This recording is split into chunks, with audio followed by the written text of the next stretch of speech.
Okay, good evening. Thanks to those of you who came out to Anderson Hall. It's really nice to see so many people.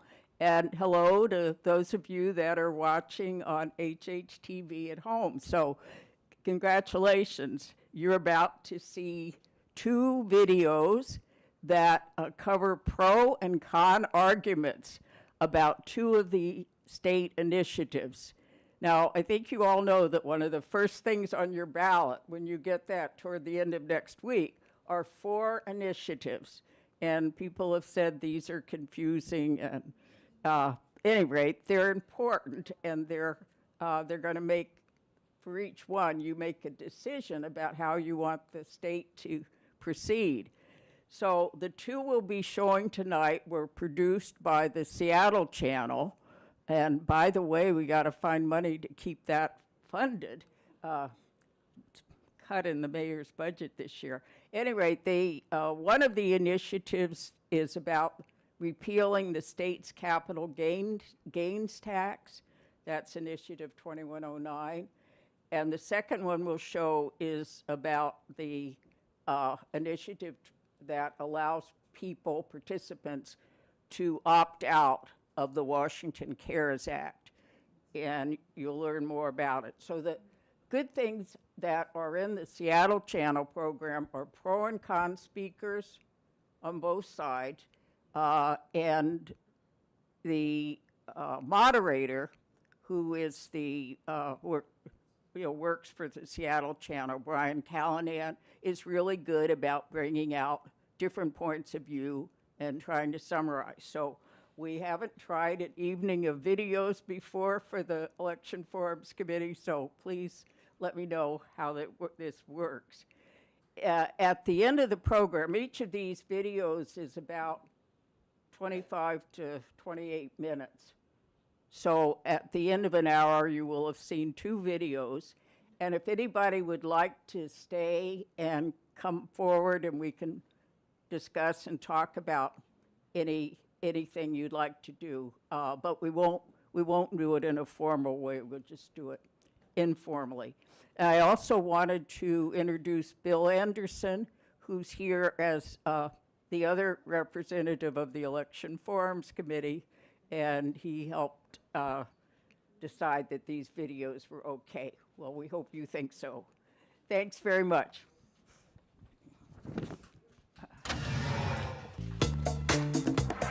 Hello, I'm your host, Brian Callanan. A yes vote on Initiative 2109 would repeal our state's new capital gains tax. But critics say that would take billions of dollars away from education and childcare. Vote yes, pay less.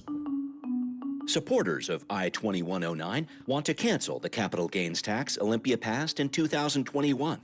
They're worried a statewide income tax is next. And that's the foot in the door. That's the beginning of the slippery slope. And then they're going to lower the threshold so that everybody's paying this. The people of Washington have overwhelmingly rejected an income tax. The Yes Camp also says the 7% tax on gains over $250,000 from the sale of assets like stocks and bonds has pushed billionaires like Jeff Bezos out of Washington. If this bad tax policy stays in place, there's going to be more of them. The capital gains tax was just designed to create a little more fairness in our tax system. Critics of 2109 say our state has one of the most regressive tax systems in the country. Good job, Jesse. And removing capital gains would erase billions in revenue for education and childcare. If we want to rip that away now, it's like we're shooting ourselves in the foot. When the tax was approved, Molly Moon celebrated with an Eat the Rich Sunday. Now she's concerned the Let's Go Washington PAC behind I-2109 and 2 other measures is biting back. All 3 of these initiatives on the ballot are basically being paid for by one wealthy billionaire who doesn't want to pay the taxes. Should voters repeal a state tax on capital gains? Our panel weighs in. Washington State doesn't need the money. They have plenty of money. This is a tax that helps to benefit children and families across the state. The debate over I-2109, next on City Inside Out.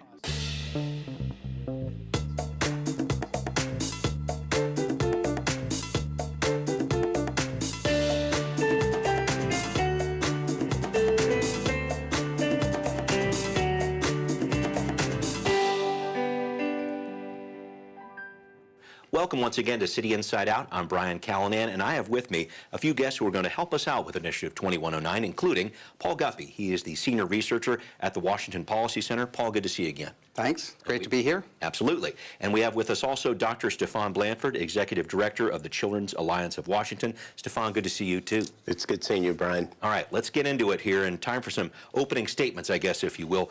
Paul, tell us your thoughts about 2109, which would repeal our state's capital gains tax. Exactly. So there was a lot of controversy about enacting this tax in the first place. The legislature worked on it for years. It was defeated a number of times, and I think the reason is because people of our state are suspicious about any kind of income-based type tax. This one is much more narrowly defined on capital gains and, of course, hits the highest wealth people in the state, and that's by design to make it more acceptable. There's also the problem that it's unconstitutional under our state constitution to have a graduated income tax. So there was immediately a court challenge. That took a couple of years. Our Supreme Court, in a decision which we think was wrongly decided, approved this tax. They labeled it As an excise tax, right. exactly, which is some technical legal language there. Again, we see that as a dodge. I think that the judges had decided they liked the idea of an income tax and they wanted to make it, quote, legal under our Constitution.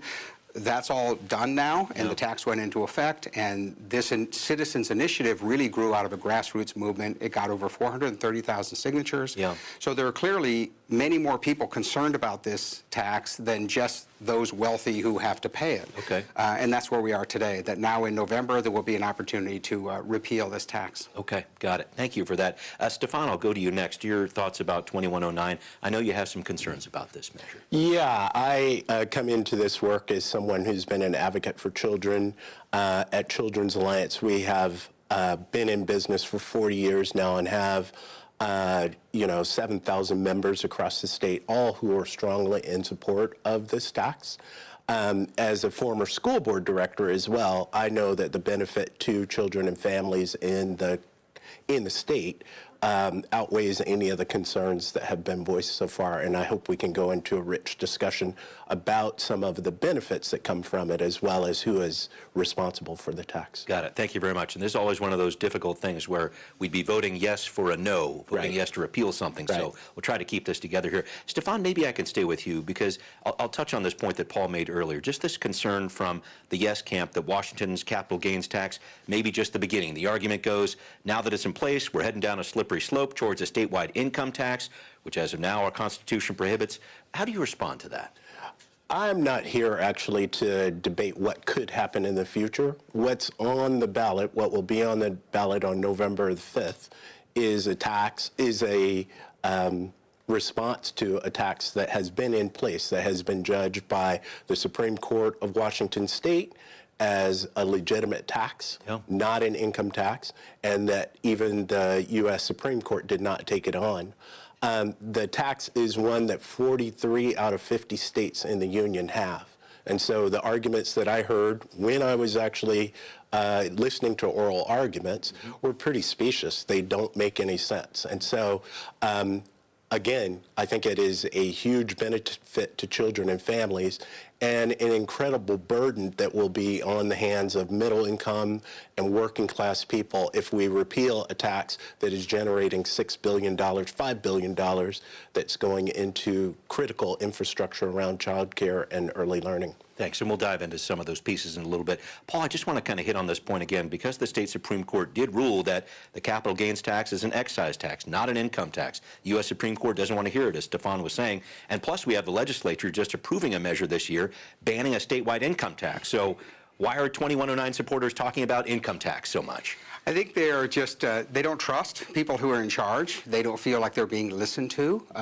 Our state has sent a consistent message. Voters have voted 10 times against a state income tax over the years. I think that's why the income tax ban passed so easily. That also came from a citizens initiative, the same citizens initiative that created the repeal of the capital gains tax. So that I think voters saw that the two went together. We want an income tax ban for the state in general, and they want to repeal the one that's in place.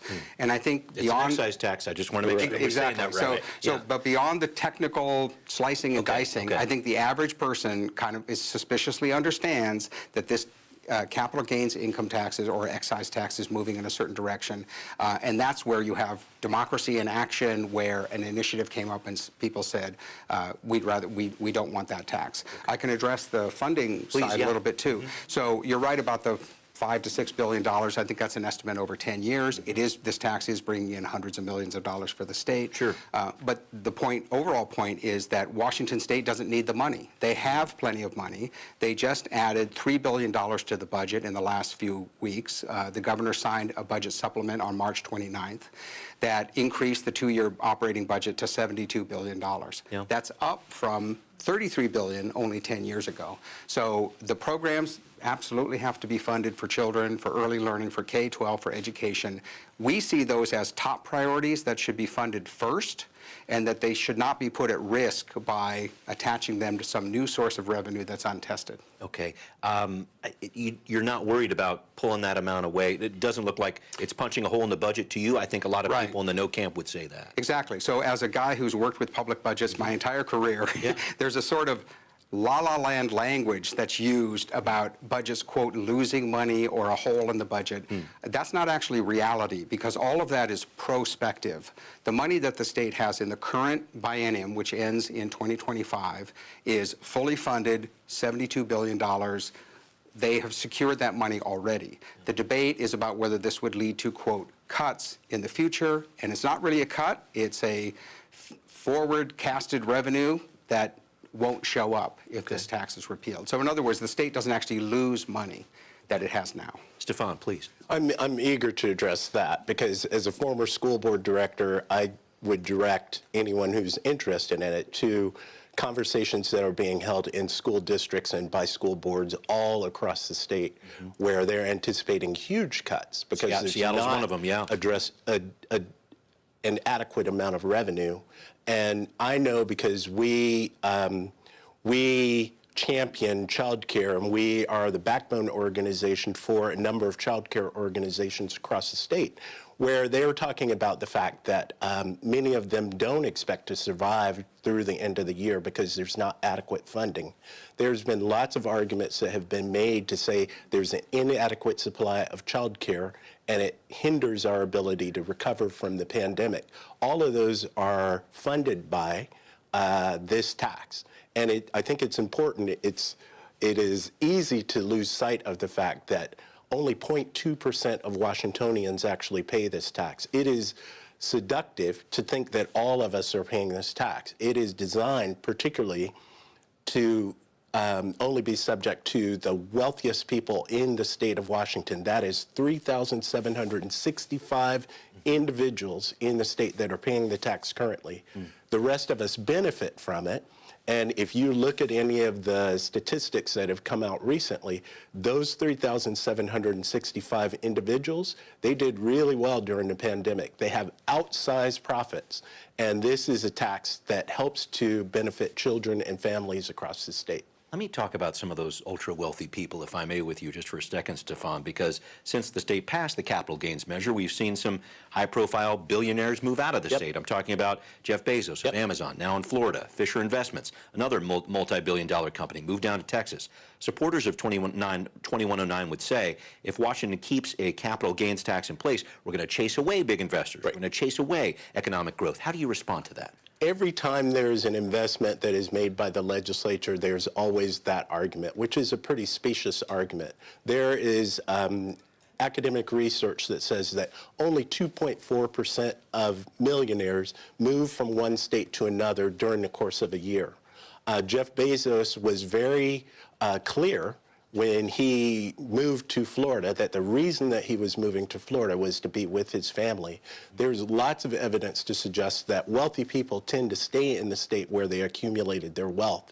And so we can listen to that argument, but I don't believe it holds much merit. Paul, I wanted to follow up on that idea because I think Stefan has thought about this too. There was some research in The Guardian about this in 2017, which indicates that 2.4% number you're talking about. Doesn't appear that higher taxes push these ultra-wealthy people or their companies to move out of the state. And in fact, I'm looking in the state of Washington, this tax brought in a lot more money than first projected in our state when it was collected last year. So a lot of people with high capital gains did stick around in our state and paid it. The no on 2901 camp would say billionaire flight is a myth. What do you think about that? Yeah, I don't think it's totally a myth. I don't think that folks who are arguing for repealing this tax should rely on it too much for the good reasons that you just gave. Yeah. But there is definitely a macroeconomic trend in the country of people at all income levels moving to states like Florida and Texas because they have a friendlier tax environment. Those two states, by the way, have no income tax, and that's one thing that attracts them. There's an interesting trend in California, which was once the land of golden opportunity, that they have been losing population and may lose a congressional seat in the next redistricting. So far, Washington State has stayed fairly flat in terms of population. And we don't have an income tax here either. I just want to make sure I bring that up. Yeah, not yet. Okay, all right. So I'm talking about future trends. Okay. So, I wouldn't completely write off the idea that people are being discouraged from coming to Washington State or investing here. And by the way, I mean at all income levels. I'm not really too concerned about the ultra billionaires. They take care of themselves. They can also move their residence pretty easily whenever they like. And they have armies of tax accountants that tell them what to do. Okay. I'm thinking more of the average working family, the small business person who does feel that there's an extraordinarily high tax burden. And yet every unit of government keeps saying that they don't have enough money. Okay. When we look at the actual terms of revenue that come in, it's increasing all of the time. Never as much as they want. Okay, so you always hear about deficits and shortages. Sure. And yet programs never shut down, and the legislature always seems to come up with the money and adds more. They just added $3 billion to the budget. So I think the state is collecting plenty of revenue from the people of our state. I think if the capital gains tax were repealed, it would have virtually zero effect on public programs. I don't think that the Democrats in the legislature are going to cancel education funding or early child care programs. It's a matter of setting priorities within the budget in order to fund important, vital programs first, primarily for children, and then, having lower priorities that maybe don't get funded. Can I pull back on another macroeconomic issue with you, if I could? Because the research shows, and I know you've looked at this too, that our state has one of the most regressive tax systems in the country, meaning people who make more money are paying less in taxes as a percentage than people who make a lot less. So supporters of keeping this capital gains tax in place would say, here's a way to make the system more equitable. With a tax that only affects roughly 4,000 people in our state, why repeal that? Shouldn't we be working towards a fairer tax system? Sure. So tax reform is a great idea, and Washington Policy Center has a lot of ideas about how to restructure the tax system so it is more fair and equitable. The thing about the targeted capital gains tax is that it doesn't do anything to address equity. It just adds a new suspiciously looking like an income tax, on top of our current tax system. So proponents would have a stronger argument if they called for reducing the state sales tax, for example, or reducing the property taxes, which are the most regressive taxes that we have. What we found down in Olympia is that the legislature just doesn't want to give up any source of revenue that they have now. They complain bitterly, and I've seen this personally, if anybody proposes reducing the regressivity of our tax system through tax relief. Washington State has enacted no tax relief in anybody's memory, whereas other states, even California, New York, have enacted some form of tax relief for their population. So reducing a regressive tax is the best way to bring about that fairness. Stefan, some thoughts about this, tax regressivity. That's a big piece of this. Yeah, I appreciate the fact that you brought that topic up, because I think it is one of the strongest arguments to be made in support of saying no to this initiative. It came about in 2020, and I know that time really well because I assumed the job of executive director at Children's Alliance during that time. Capital gains tax came The about capital in gains, 2020, right, 2021 actually. Thank you. And what was going on during that time was a racial reckoning that is still unresolved. And there was intention and focus on investments that would help to start the process of resolving some of those issues. As an education researcher, a former school board director, and someone that advocates for children, I know that investments in early learning are critically important if you want to live up to all those people marching in the streets back in the day. This is a tax on the wealthiest citizens in our state. It helps to solve the problem of regressivity that makes us the worst state in the nation. Now we're number 2. Yeah, as a result, 49, I guess, we're out of 50. 49 out of 50 states as a result of the capital gains tax. Hopefully there will be other efforts to solve that regressivity, because low-income people should not pay a higher percentage of their income in taxes than wealthy people. Got it. Paul, just a rejoinder on that, maybe this whole idea of this is a tax that aims us towards that idea of fairness and social justice, maybe a little bit more, some thoughts there? Yeah, so if you want social justice, how about cutting the sales tax?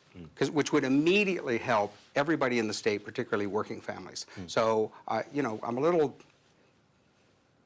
confused about why different social issues and economic and tax issues are used in order to argue tax policy, Yeah. when this is a straight up, what is the financial burden that our elected leaders are putting on the people of this state, of all communities? Sure. And the people are incredibly frustrated by the B&O, high B&O taxes, property taxes, sales taxes in Seattle is over 10%. And yet we hear about regressivity and fairness, but our elected leaders don't do anything about that. The best they can come up with is sock it to these super wealthy people and let's get some money from them. And I just think that's an inadequate response and doesn't explain why hundreds of thousands of people signed a petition to put this measure on the ballot in the first place. Did you have a quick thought about that? Yeah, I did. And I am trying not to be in a debate, right? We're Well, having a discussion. If it happens, it happens. That's all right. But when we talk about sales tax and regressivity, I think it's important to reflect on the fact that there are large sectors that have been hugely impacted by the pandemic that are still struggling. Communities, sectors. One that we spend a lot of time talking about is childcare. Yeah. Childcare employees, according to the Department of Revenue, are the third lowest paid profession in Washington State right now. Wow. And that means that an awful lot of people are barely struggling to provide care to kids and take care of their own children and families. Yeah. Right? And there's a lot of conversation about regressivity, but the reality is the sales tax and cuts and all of that, we have a need to actually fund government so that it can do things for children and families and those who are harmed the most. Yeah. Can I follow up on another economic Please. point, though, with you, Stefan? Because I'm thinking about this. The capital gains tax brought in close to $900 million in its first year, but it's based on a pretty volatile revenue source. When we Right. talk about the stock market here, I guess my question is, if funding for early learning and childcare is so important, why connect it to a revenue source that's so difficult to forecast? Well, I think the legislators would have to take up that question. Yeah. The point that I would make is I know the fiscal note for that bill when it was passed estimated that it would draw in somewhere between $400 and $500 million. Right. It drew in $889 million in the last year. Right. And the trend is upward. The projection is upward. Okay. And so I'm anticipating that it will continue to draw in revenue that can benefit and fund all these programs that are absolutely essential to the future of Washingtonians. Got it. I did want to talk about one challenge to this, Paul. I'm thinking about the let's go. Let me address oh, this please, if you super would. quickly, Yeah. is that Thanks. number one, we would say fund those essential programs first for children, so we're in agreement on that. We think that should be top priority. And the second thing is that if there's any dip in the income that comes in from this tax in the future, you can be guaranteed the legislature will extend it to more people.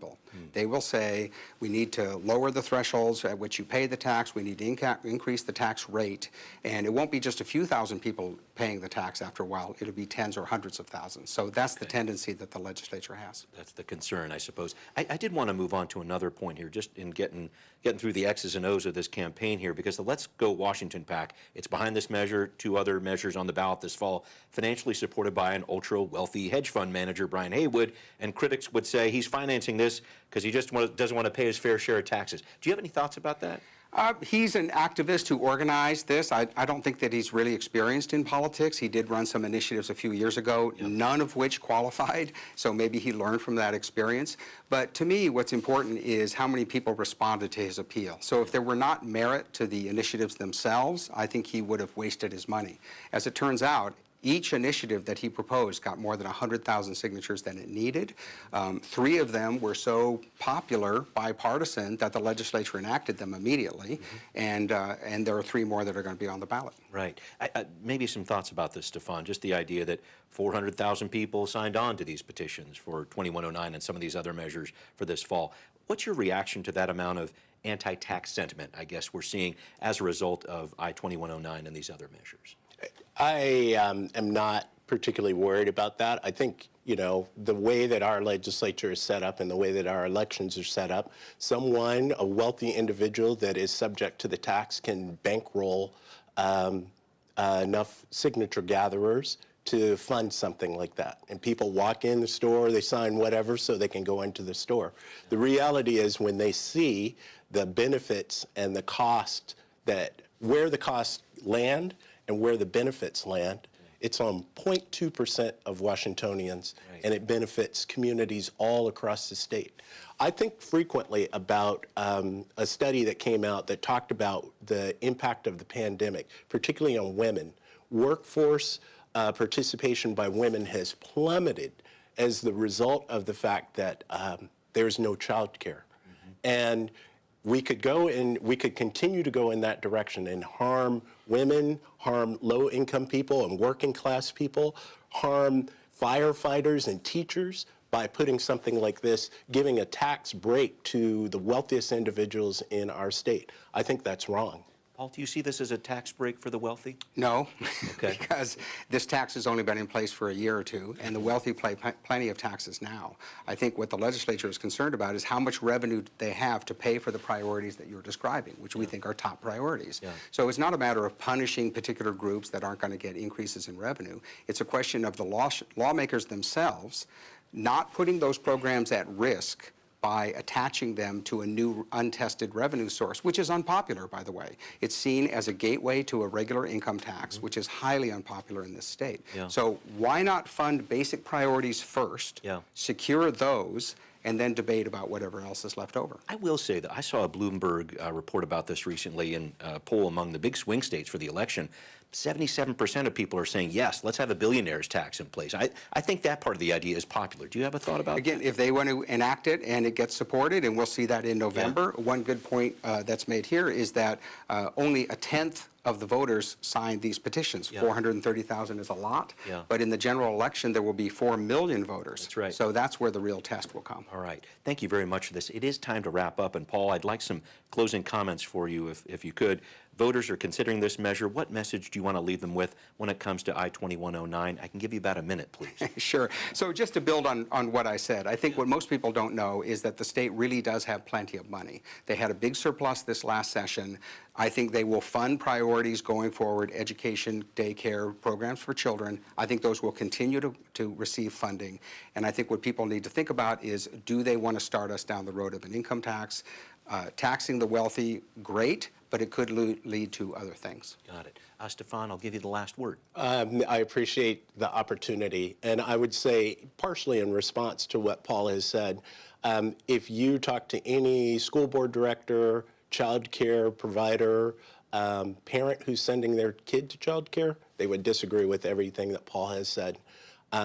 We have a woefully underfunded K-12 system as well as an early learning system. And what is being proposed is a tax break for billionaires, millionaires and billionaires, the top 0.2% of Washingtonians in terms of their income, giving a tax break to them at the cost of children's futures. And I think that's something that is unconscionable. Okay. Thank you both for your input here, and we will be right back. What are people saying on social media about I-2109 to repeal the state's capital gains tax? One person writes, "We don't want more income taxes, more fees, more tolls. Stop spending with nothing to show for it." Another group comments, "Washington's kids and families cannot afford to pay for a tax cut for a few thousand extremely wealthy individuals." We'd like to know what you think. Send us an email at contact@seattlechannel.org or find us on social media. Thank you for that input. Thank you for your input as well. And we will see you next time on City Inside Out.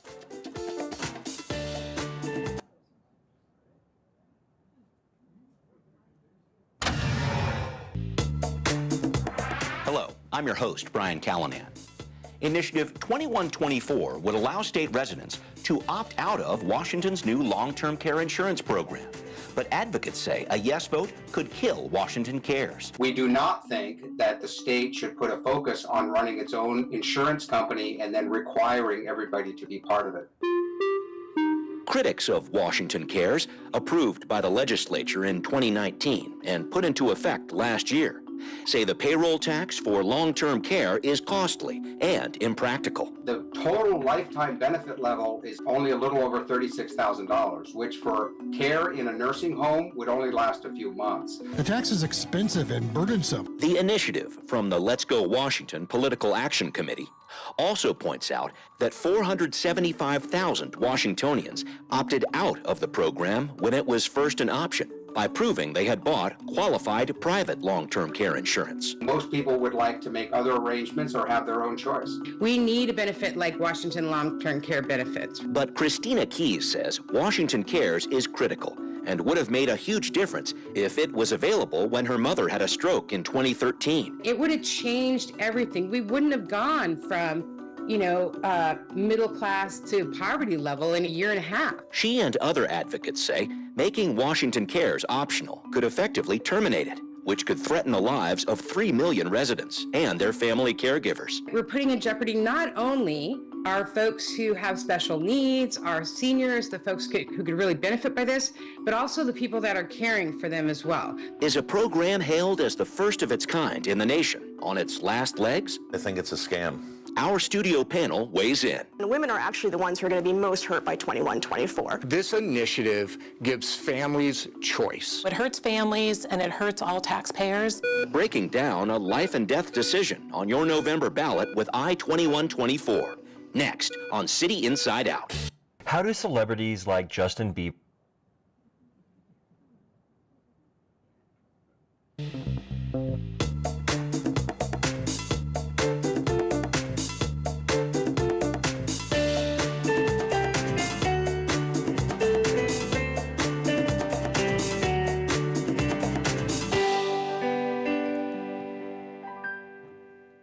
And joining us to speak a little bit more about this issue, we have with us Brian Haywood. He is the I-2124 sponsor. Brian, good to see you. Great to be here. Thank you. We also have with us Representative Nicole Macri, the Democrat from the 43rd District here in Seattle.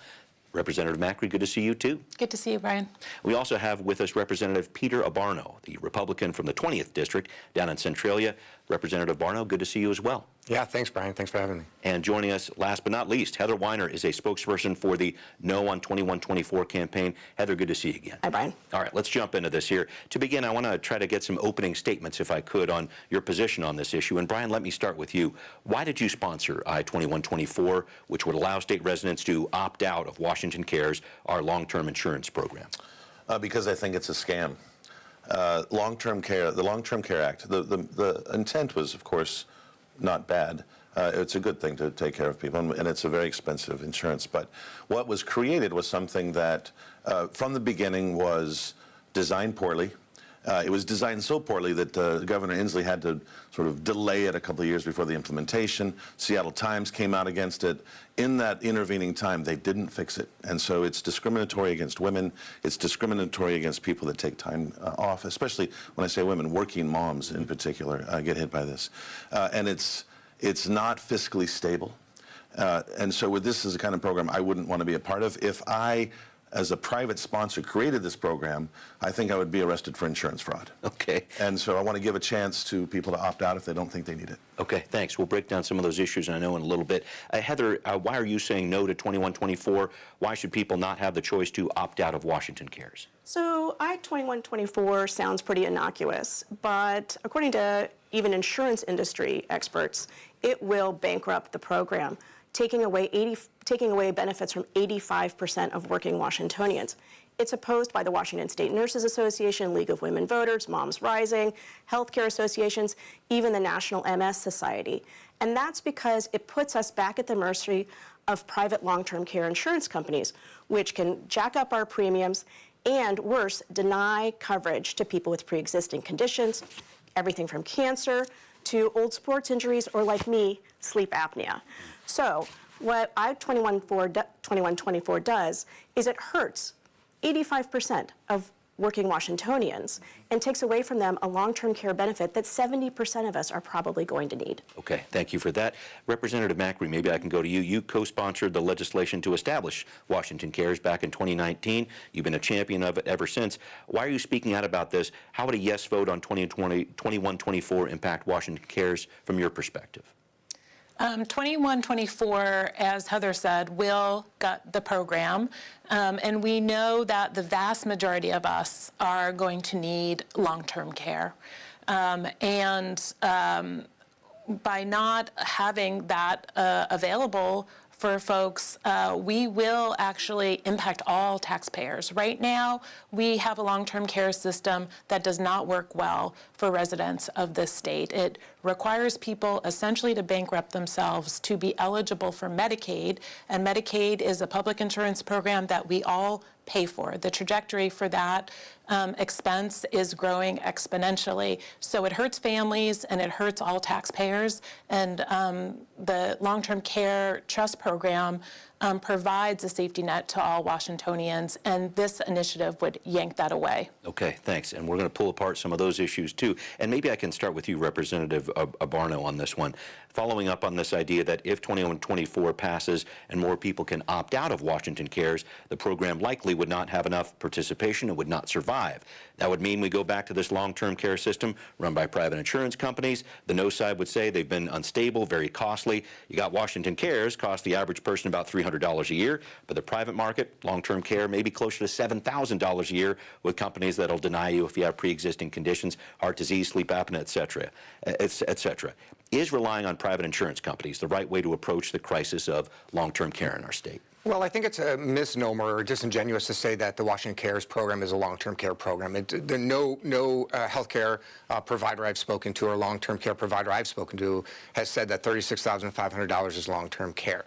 I think there are better ways to address the long-term care issues we have, not just in our state, but in the country, by incentivizing these types of programs, incentivizing this as a benefit through employers, to having some financial literacy about saving and providing long-term care for yourself and your family, and reducing the overburdensome regulations that have forced a lot of the providers to leave the state. We need more people in this realm providing the benefit to drive down those costs. The problem we have with the Washington Cares Act as it's developed was the fact that it provides a very short benefit for a lot of investment. And the fact is there are better ways to deal with long-term care. I've not spoken to anyone who said long-term care planning isn't important. The issue today is not whether long-term care is important or not. It's whether this program that was pushed in a very partisan manner is the right plan for workers and working families. And I think the proof is in the initiative signers, and the proof is in those folks who wanted to opt out of this program. Yeah. People don't think this is the answer to long-term care. We should really hit the reset button, go back to the table, and have a good discussion in a bipartisan manner about how we address this issue. Representative Macri, I'm hearing a few things about a bipartisan discussion. I just wanted to bring you in. Any response to what Representative Abarno was saying there with regard to Washington Cares? Well, I'd be delighted to work with Representative Abarno, as I've shared before, in working on solutions to the long-term care and retirement crisis in our state. All I've seen from Republicans in the legislature is push to repeal Washington Cares. I've not actually seen any alternative proposals that are viable, and I think that's because it is well studied and well known that a private market solution does not work. The long-term care insurance market has failed in Washington and has failed nationally, and there's a reason for that, and that is because almost all of us are going to need long-term care, and so it does not pencil as a private market solution. That's why this public benefit works. What I'm hearing is something similar to, we have a retirement crisis, Social Security doesn't provide enough support, why don't we just end Social Security? And that obviously is not a solution that most of us in Washington would support, and that's the argument I'm hearing here. $36,500 would go a long way to help families like mine who have had to deal with addressing long-term care supports for multiple older family members of mine. And I do want to speak to the comment that this is bad for working moms and for women, because in fact, right now, there is a huge bias allowed in the law for private long-term care insurers to discriminate against women in particular, because on average women live longer. The premiums are much higher in the private market, up to 70% higher for women than for men. Premiums can be higher if people with pre-existing conditions can even get coverage. This provides a fair and balanced way for folks to get the care that they need. Over 3 million Washingtonians are participating in WA Cares now, and I-2124 would just, as I said before, yank this benefit away from people who've already paid into it. It doesn't yank it away. It gives them an opt-out. And to keep saying it's going to, if the program is financially stable, it wouldn't matter if people opt out. We gave 500,000 people an option to opt out at the very beginning of the program, and at least 500,000 took it. There's a whole host of other people, waitresses and cab drivers and all the other people that are working in jobs that don't have an HR department that could come in and show them how to opt out, or they would have. They would have a much greater number, just like anything that's union-backed and forced. But as for the women, let's talk about that, because this specifically screws over working moms. It's designed, and so you have to pay into the program for 10 years. So let's take a 21-year-old woman who graduates from college. She pays into it for 9 years, and then she takes 5 years off to raise her family. The program is designed that if she takes 5 years off, she loses all of her benefits and has to start over at year 1. Men don't take 5, years off. Well, this is designed, perhaps. But that's not the issue here. Women, by and large, take 5, 6 years off to take care of kids, and this program was designed specifically to screw them out of a benefit. May I address that? So let's look at the facts here. Number one, women are actually the ones who are going to be most hurt by 2124, because about 800,000 people in Washington state are currently unpaid caregivers, and most of those are women who have to leave their jobs and lose income in order to care for in-laws, family members, parents who don't have long-term care coverage at all. So I-2124 will hurt women that way, and will also hurt small businesses, all businesses, as their workforce leaves to take care of their family members. Secondly, the facts are that if a woman takes time off to care for her family, to care for her children, on average, it's 1 year that they take off, maybe 2. And if this is really a problem, I think this is something that our 2 legislators could definitely address, instead of throwing, and may I use the term, throwing the baby out with the bathwater here. Okay, I believe you just did. Brian, you had something you wanted to say. Well, I think that she brings up another point. If you take time off to take care of Mima or to take care of your family, and you take 5 years off to take care of your aging mother or whatever, again, you're out of the system. You have to pay into it for 10 years if you take 5 years off, and she hasn't addressed that issue. Oh, we can fix it. You had 2 years to fix this. The governor gave you 2 extra years to fix it, and they didn't. It's still a problem, and it hasn't been addressed. I think this is something that the state legislature, of course, could fix. And I think the little things that people are saying could be important things that need to be addressed. But legislators could address this instead of, again, taking away benefits that people have already paid into. 85% of working Washingtonians who are going to be relying on this. No benefits are being taken away. This is an opt-out.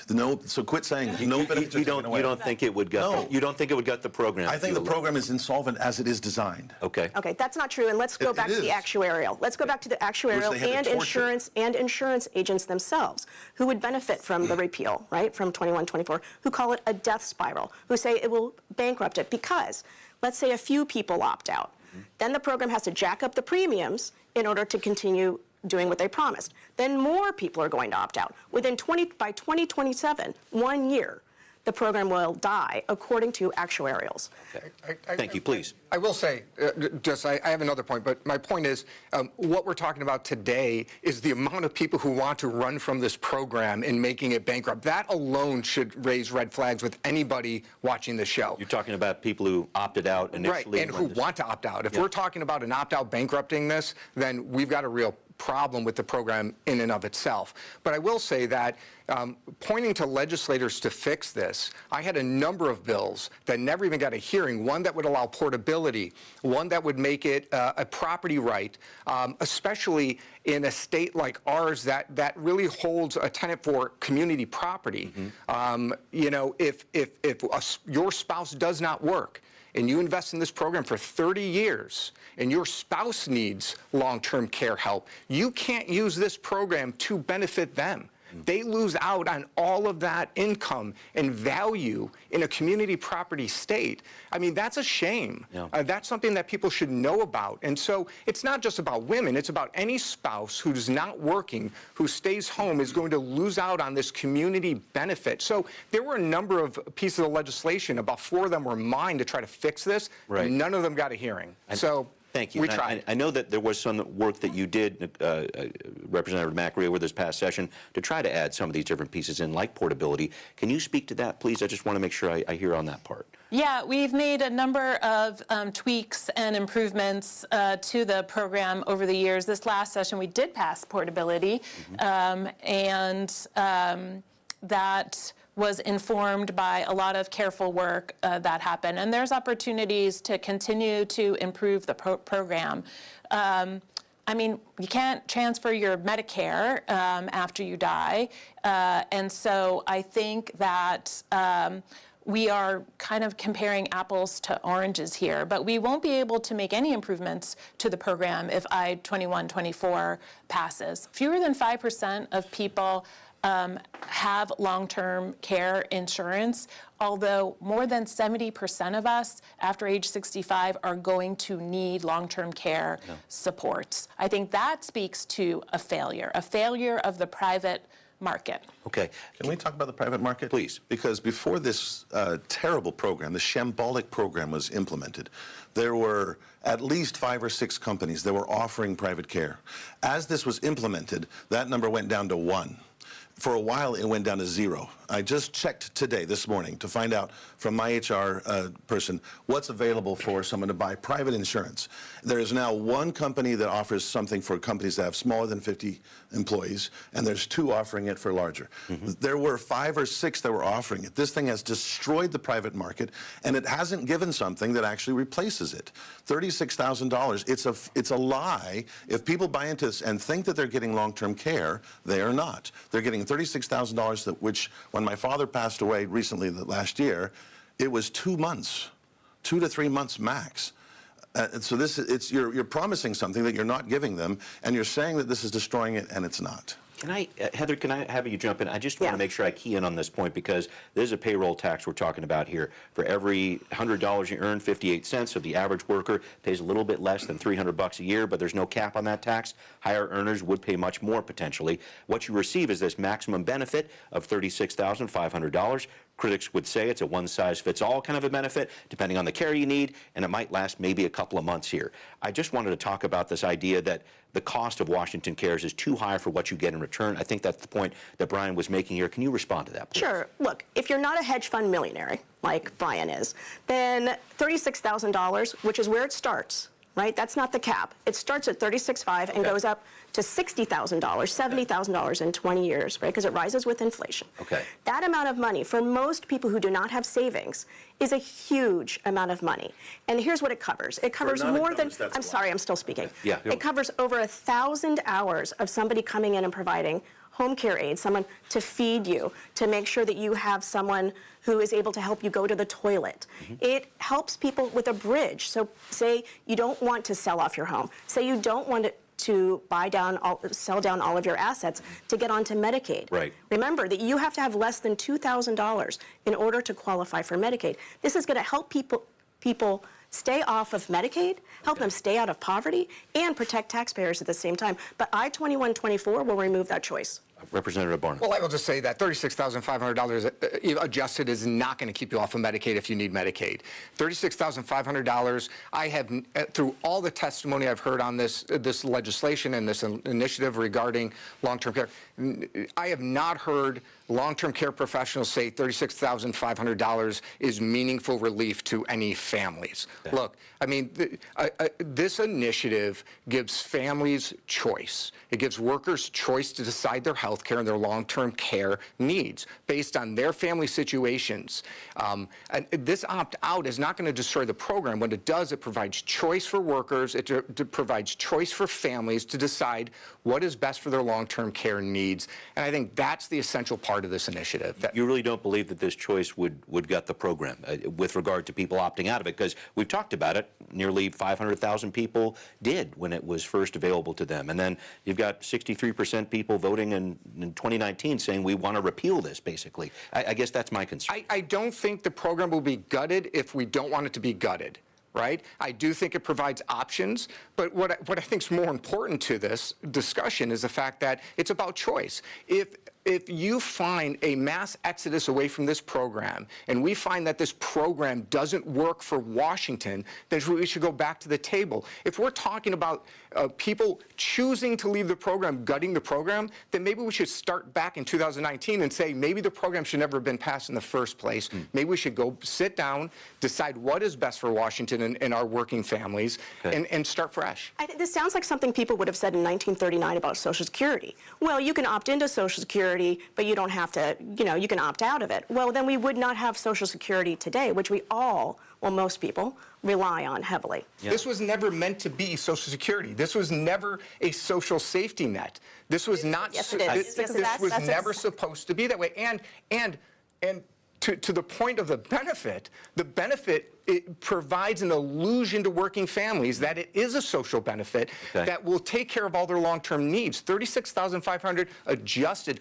will not protect you from long-term care. Most families are going to wake up one day and find out that benefit is so small that they're in the same position they would have been without it. Please. So that is true. The majority of us will need long-term care for less than 2 years of our lives. The longer that people can stay living independently, and this program is built on the nation-leading long-term care system that we have here in Washington State. This is in large part why this program works so well in our state. If we can keep people living independently, then indeed we keep them off of Medicaid. And I just want to reiterate that it is not a savings to workers if this program goes away. It will cost all of us, and all of us mightily, in the regressive taxes we pay through sales tax, property tax, B&O tax, to pay for a ballooning price tag on Medicaid. Meanwhile, we will send families to be impoverished. The rhetoric I'm hearing right here disregards the experience of most middle-income families, most of whom have had to care for family members. Thank you very much for that. We need to close out the show. This has flown by. I appreciate it. Brian, 45-second version, if you could. Final thoughts for voters about 2124. I think it guts the funding that's supposed to go to the SEIU when they do all the training for all the people that are going to be offering this care, number one. Number two, it screws people at the low end that you worry about on Medicaid. If you're a Medicaid potential user and you don't have enough money, this then takes all at the end of the day, you're going to be on Medicaid, and all the money you paid into it's going to go to someone upper middle class that doesn't need it. I think it screws working moms, it screws the poor, and it screws caregivers, and it's not a good program. All right, Heather, 45 seconds if you could. What do you want to leave voters with? So 2124 sounds innocuous, right? As gentlemen here have been saying, oh, it just allows people to opt out. But insurance experts, tax experts, actuarials, over and over again, I have a very long list, was just talking to some yesterday, who all say, we have seen this over and over again, that if you change this program, it will immediately go bankrupt, taking away $8 billion in benefits for working Washingtonians who do not have $5,000 in savings, much less enough to cover their long-term care costs. Whatever it is, the amount that you're worried about is a huge amount of money to most working Washingtonians. Our teachers, our nurses, our firefighters do not have the level of savings that are required to help them bridge this gap. And finally, I just want to say there's nothing worse for a working woman to hear that she needs to leave her job and lose income to take care of a family member who does not have a long-term care program or coverage. And most people cannot afford that insurance. This 2124 is going to make it much worse. Representative Barno, if you could. Well, I'll just say this is a regressive tax on workers and working families. And the problem with this is it takes away choice to decide your own health care, choice to decide your own long-term care. And I'm urging a yes vote on the opt-out because I think what it does is it puts this type of planning back in the hands of workers and working families. There's a lot of problems with this program. The opt-out is a good start to allow that choice. I think even with the opt-out, we're going to continue to need to work on this program. And with the amount of work we've spent over the last 4 or 5 years trying to fix this program, I think I go back to the beginning. Maybe it shouldn't have passed in the first place, and we should hit the reset button, sit down in a bipartisan way, and actually work on a real solution. Okay, Representative Macri, I'll give you the last word. Thanks. So I-2124 hurts working people. It hurts people with pre-existing conditions like diabetes and cancer, and people who have long-term care needs, which most all of us are going to have. I-2124 is proposed as providing a choice, but it will take away flexibility and options for millions of families in this state when they're going to need it the most.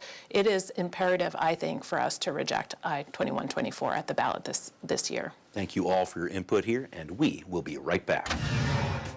What are people saying on social media about I-2124 to allow people to opt out of the state's long-term care insurance plan? One person writes, Washington Cares is truly one of the stupidest taxes. It's really set up with the hope people will never use it, but pay into it for someone else. Another person comments, we're going to pay for long-term care one way or another. Maybe it's better to plan for it than ignore it. We'd like to know what you think. Send us an email at contact@seattlechannel.org or find. Thank you very much. That was a lot of information. So I'd like to hear any feedback from you, or those of you that would like to talk a little bit more about it, come forward. We won't do a formal discussion, but thank you very much for being here and for people in their own homes who have listened. That's a good way to get ready for the ballot next week. Thanks a lot.